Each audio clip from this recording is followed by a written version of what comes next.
वही है, हमारी आत्मा भी वही है, किंतु हम विशेष क्षेत्र और के मिलने से, विशेष काल के आने पर हमारे विशेष भावों की जागृति हो जाती है।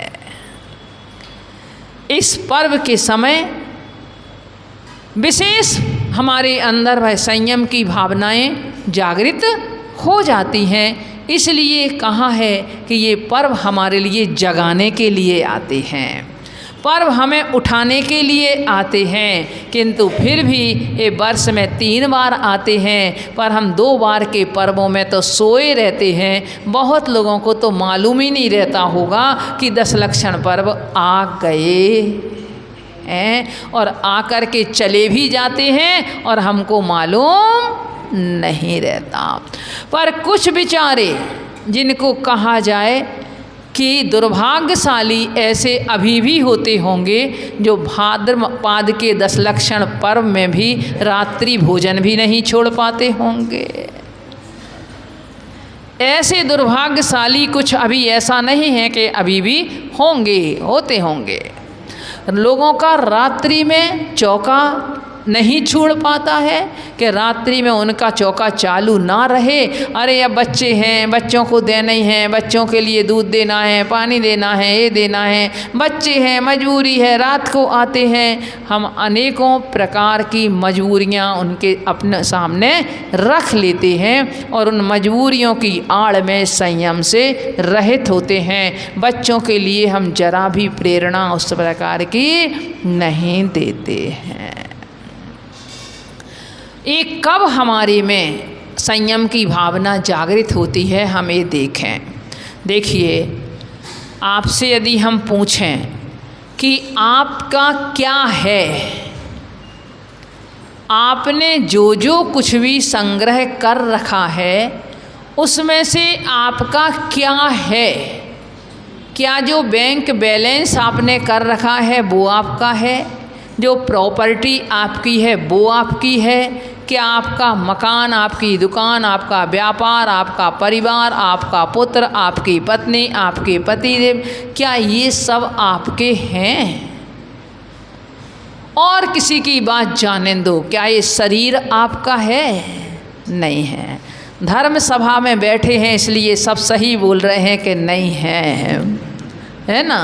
यहाँ तो झूठ बोल नहीं सकते। नहीं है, ये सब कह रहे हैं कि नहीं है। फिर आप कह सकते हो, यदि आप कह रहे हो कि हमारे नहीं हैं और हम भी स्वीकार कर रहे हैं, तो क्या है ये? क्यों? जो हमारा है वो कभी छूटता नहीं है और जो पराया है वो कभी हमारा होता नहीं है। यदि ये सब हमारे होते तो कभी हमसे फिर छूटते नहीं।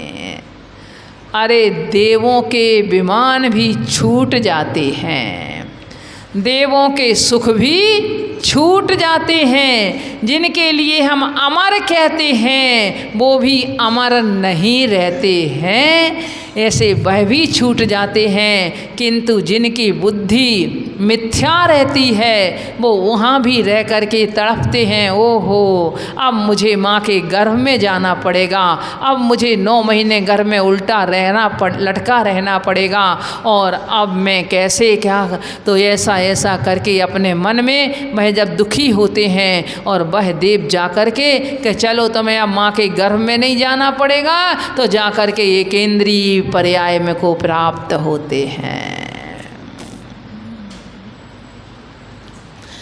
ऐसे एक बार सोचना, इस सोचने से कि मेरा क्या है, हमें भेद विज्ञान की उपलब्धि होगी, भेद ज्ञान हमारे में होगा। जब हम सोचेंगे कि ये सब कुछ नहीं है हमारा, तो क्या है? तो ये कौन सी एक अहमिको खल शुद्धो दंसन नाणमयो सदा रूबी नबी अत्थि मज्ज किंच भी अन्नम परमाणु मित्तम पे। मैं एक हूँ, शुद्ध हूँ स्वभाव से, और ज्ञान और दर्शनमय हूँ। इनके अतिरिक्त एक संसार का परमाणु मात्र भी मेरा नहीं हैं।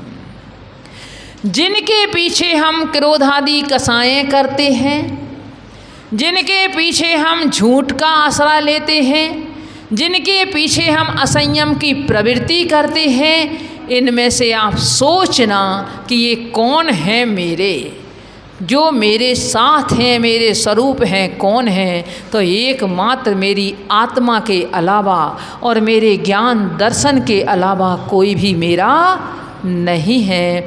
तब वह भेद ज्ञान हमारे में होगा, और जब ये भेद ज्ञान हमारे में होगा, हमारी आसक्ति छूटेगी, और जब आसक्ति छूटेगी तो हमारी आकुलता भी दूर होगी, और जब आकुलता दूर होगी तो आकुलता कैसी है? ये सुख है, वो आकुलता से रहित होने में ही है। हमें जो सुख और शांति जिसके लिए हम चाहते हैं, जैसे भूख का निदान किससे होता है? भोजन से होता है। प्यास की बाधा का शमन पानी से होता है, और यदि निद्रा का शमन है वो विश्राम से होता है। तो इसी तरह से हमारे दुख का शमन भी संयम से होता है। हमारी अशांति का शमन उस आकुलता से रहित परिणति से होता है। ये हमारे लिए सोचना है, हम परंतु सोचते नहीं हैं। एक बार हमने चंडीगढ़ में पूछा ऐसे ही, हमने कही आप लोग कभी इस बात को सोचते हो कि सुबह से शाम तक, शाम से रात तक हमारे दिन के दिन, महीने के महीने, वर्ष के वर्ष निकलते चले जा रहे हैं, इतनी उम्र हमारी निकल गई, परंतु हमें कर रहे हैं तो किसके लिए कर रहे हैं असली में? बोले इतना सोचने का टाइम हमारे पास नहीं है। बोले वो तो जो चलता आ रहा है वो चला जा रहा है, वैसे ही होता रहेगा, इतना समझने का समय हमारे पास नहीं है। हमने कहा नहीं है, तभी तो आकुलताएं हमारे साथ में अपना पीछा नहीं छोड़ रही हैं। वह आकुलताएं दिन प्रतिदिन हमारे पास में बनी हुई हैं, बढ़ती चली जा रही हैं। लोग सोचते थे साधन के से विहीन पहले लोग थे, उनके पास में इतने वैज्ञानिक साधन नहीं थे, इतने इलेक्ट्रिक साधन नहीं थे, तो वो तो बैकवर्ड की कोटि में हमारी दृष्टि में थे। किंतु आप ये बात तो बताओ, जितना आप वैज्ञानिक साधनों से आप जुड़ते चले जा रहे हों, आपकी आकुलता उतनी कम हो रही है कि उतनी ज़्यादा हो रही है। हमारी आकुलता उतनी बढ़ रही है। आप एक सोच करके देखो, जब महिलाओं के हाथ में, बच्चों के हाथ में मोबाइल नहीं था, तब उनके चरित्र में इतना बिगाड़ था, उतने सील में इतना बिगाड़ था कि आज वो बिगाड़ हो रहा है। आज जितना सील के प्रति, चरित्र के प्रति भ्रष्टता यदि आ रही है, तो उसका किसके कारण से आ रही है? हमारा संपर्क सारी दुनिया से हो रहा है। हम नहीं समझ पाते उसमें कि कौन व्यक्ति कैसा है।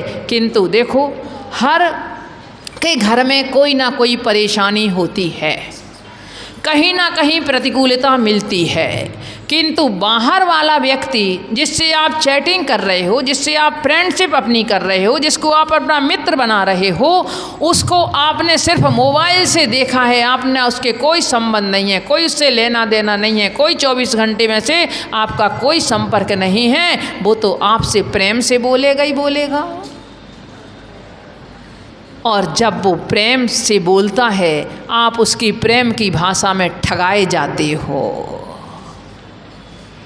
और इतने बुरी तरह से ठगाए जाते हो कि अपने आप को भी समर्पण कर देते हो। लगता उससे अच्छा कोई दूसरा इंसान नहीं है। जब भंडा फोड़ होता है, जब हमें मालूम चलता है। चेतने की ज़रूरत है हमें। अपने बच्चों को भी इस तरह से हमारे लिए शिक्षा देने की और स्वयं को भी चेतने की ज़रूरत है। यदि ऐसे हम नहीं चेते, यदि हमने इस संयम के दिन को हमने सुना, बहुत सुना संयम के बारे में, किंतु यदि हम इतना अपना नियम नहीं ले सके कि हम अपने पति में ही मात्र संतुष्ट रहेंगे, या पति नहीं सोच सके कि हम अपनी पत्नी मात्र में संतुष्ट रहेंगे, सदार संतोष व्रत यदि हम नहीं ले पाए तो समझो हम कुछ नहीं कर पाए जीवन में।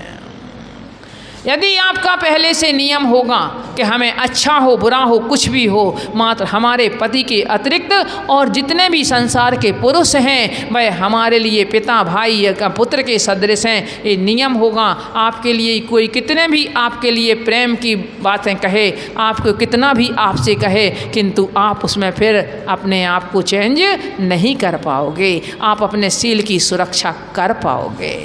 हम अपने महासतियों की बात को देखते हैं, उनके चरित्र को पढ़ते हैं और हम देखते हैं कि अरे रावण जैसे के संपर्क में जाने के बाद में भी और उसने अपने संयम को नहीं छोड़ा, और हम घर बैठे बैठे अपने आप से भ्रष्ट हो जाते हैं।